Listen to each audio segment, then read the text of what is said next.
என் இனிய நல்உறவின் உறவுகளே, நாம் இன்று 18/6/25 இருக்கின்றோம். தூய ஆவியின் துணையோடும் அன்னையின் அன்பிலும் பரிந்துரையாலும் நாம் தொடரும் சங்கீத தொடர்ச்சி 89, 25, 26, 27. நீங்களும் என்னோடு பைபிளை திறந்து வாசிப்பீர்கள் என்ற நம்பிக்கையோடு நான் இதை தினம் உங்களுக்கு அறிவித்து வருகிறேன். நமக்கு இந்த சங்கீத தொடர்ச்சி வந்து உணவு போல, உணவு எப்படி தவறாமல் நாம் சாப்பிடுகிறோமோ அதே போல் நமக்கு இந்த சங்கீதங்களும் நாம் தினம் வாசிக்காமல் வாழக்கூடாது. இன்றைய வாசகம் 2 கொரிந்தியர் 9:6-11. இன்றைய தூய நற்செய்தி வாசகம் 6:1-6, 16-18. குறைவாக விதைப்பவர் குறைவாக பெறுவார், நிறைவாக விதைப்பவர் நிறைவாக அறுவடை செய்வார்.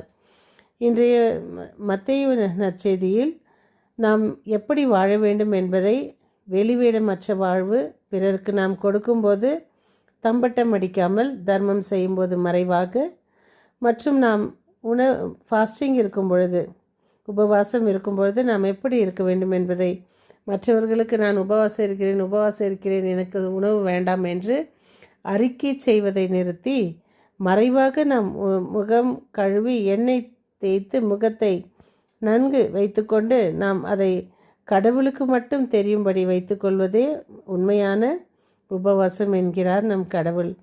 உங்கள் வலக்கை செய்வது உங்கள் இடக்கைக்கு தெரியாது இருக்கட்டும். இன்றைய நவீன டிஜிட்டல் உலகில் நான் எது செய்தாலும் 4 பேர் பார்க்க வேண்டும், பாராட்ட வேண்டும்.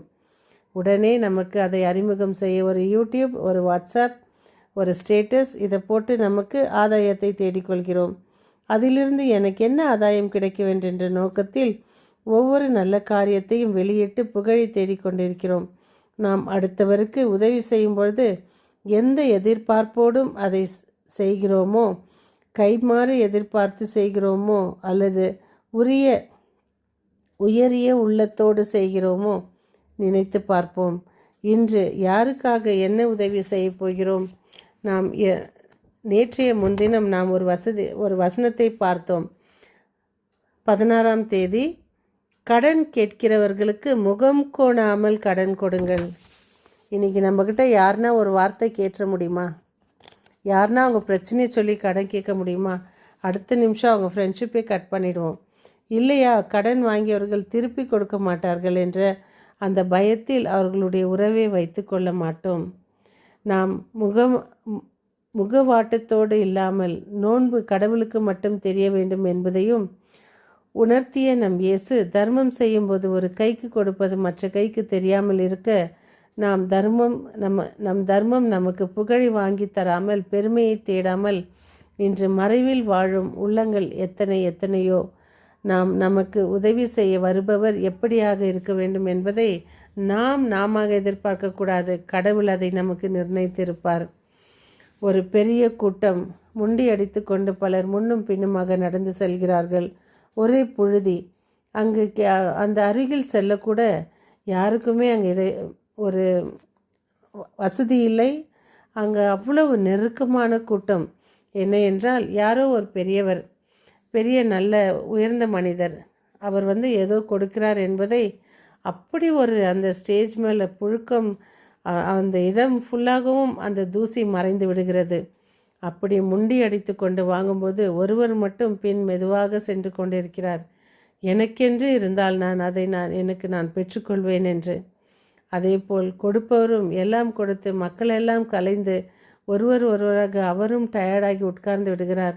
இவர் ஓரத்தில் நின்று கொண்டிருப்பதை பார்த்த அந்த மனிதர், ஐயா உங்களுக்கு எதுவுமே கிடைக்கலையா?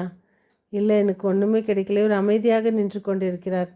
இதை பார்த்த அவர் உடனே தன்னுடைய உதவியாளர்களை அழைத்து அவரை அழைத்து வாருங்கள் என்று சொல்லி, ஐயா வாய் திறந்து பேசுங்கள், உங்களுக்கு என்ன வேண்டும், ஏன் நீங்கள் ஓரமாக நின்று கொண்டிருக்கிறீர்கள் என்று சொல்லும் பொழுது அவரையே அவர் உற்று நோக்குகிறார். நோக்கினால் அவர் இவருடைய நண்பர். ஏதோ ஒரு காலத்தில் இவர்கள் இருவரும் ஒன்றாக படித்து வாழ்ந்த அந்த முக பாவனை இவர் முகத்தில் தெரிந்து, உங்கள் பேர் என்னன்னு கேட்கும்போது இவர் பேர் சொல்ல தயங்குகிறார். அப்போ அவர் உடனே அதை கண்டுபிடித்து நண்பா என்று கட்டி தழுவி அவருக்கு தேவையான அனைத்து வசதிகளையும் தந்து அவருக்கு சரிசமமாக வைத்து கொள்கிறார். அதான், நாம் பொறுமையாக இருந்தால் நமக்கு தேவையானது இறைவனே நமக்கு அதை தந்து நம் வாசலில் கொடுப்பார். நம்மை தேடி வரும். நாம் தேடி செல்வது நம்மை தேடி வரும். நாம் எதுக்கெல்லாம் நாம் ஆசைப்பட்டு விழுகிறோமோ அதெல்லாம் நமக்கு இல்லாத போகும்.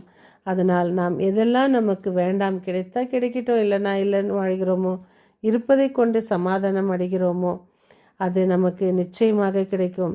அதான் நாம் எதை குறைவாக கொடுக்கிறோமோ குறைவாக பெறுவோம், நிறைவாக கொடுப்போர் நிறைவாக பெறுவோம். அதனால் மற்றவர்களுக்கு கொடுக்கும்போது முகவாட்டத்தோடு திட்டிக்கொண்டே புலம்பிக்கொண்டே இவங்க ஒன்று வந்துட்டாங்க, இவங்க ஒன்று, இதுபோல் நம்மளுடைய உதவியை முதல் நம் குடும்பங்களில் ஆரம்பிக்க வேண்டும். குடும்பங்களில் வறுமையில் வாழ்வோர் நம்மளை விட கீழே இருக்கிறவங்க அவங்கள ரிலேஷன் உறவுகள் என்று சொல்லிக்கொள்ளவே தயங்குவோம். ஐயோ, அவர்கள் என் பக்கத்து வீட்டில் இருக்கவே கூடாது, அவங்க இருந்தால் எனக்கு இங்கே வெக்கமாக இருக்குது, இந்த மாதிரியெல்லாம் சொல்கிற உள்ளங்களும் நாம் பார்த்து கொண்டு வருகிறோம். அவர்கள் இருப்பதால் எனக்கு எந்த விதமான ஆடம்பரமும் என்னால் வாழ முடியவில்லை. ஏன்னா அவங்க கஷ்டத்தில் இருக்கிறதுனால நான் உதவ வேண்டுமே என்ற அந்த வேதனை இறைவன் இயேசு பார்த்து கொண்டிருக்கிறார். கடவுளுக்காக வாழ்வோம், கடவுளுடைய பயத்தோடு வாழ்வோம். மீண்டும் சந்திக்கும் வரை உங்கள் அன்பு தோழி.